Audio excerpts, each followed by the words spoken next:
This is problem 8 from Chapter 2 of the CFA Institute Investment Series textbook, Corporate Finance, A Practical Approach, 2nd edition.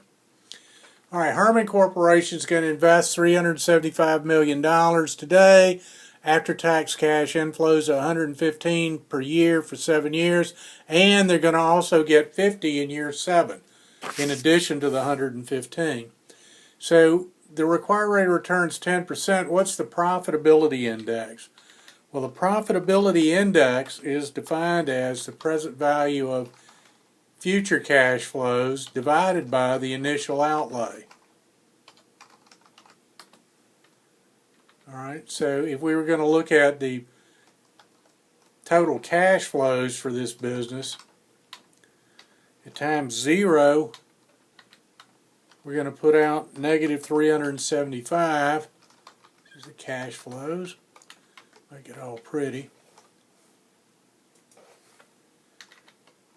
2, 3, 4, 5, 6, 7.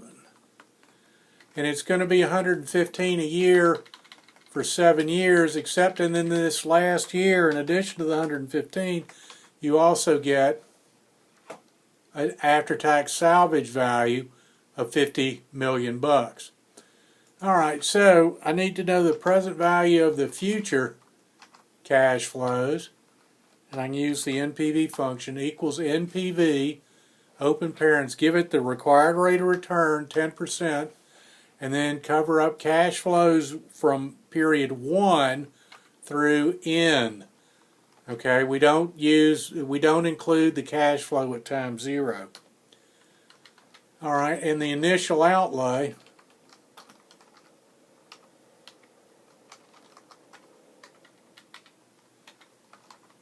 would be the 375.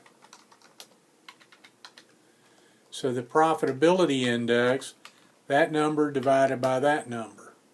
And don't format it as currency because it really isn't a currency number, it's just a number. So it's 1.56 of that for every one of that. But in interpreting it, it's $1.56 of value for those future outlay, for the future inflows relative to each dollar we outlay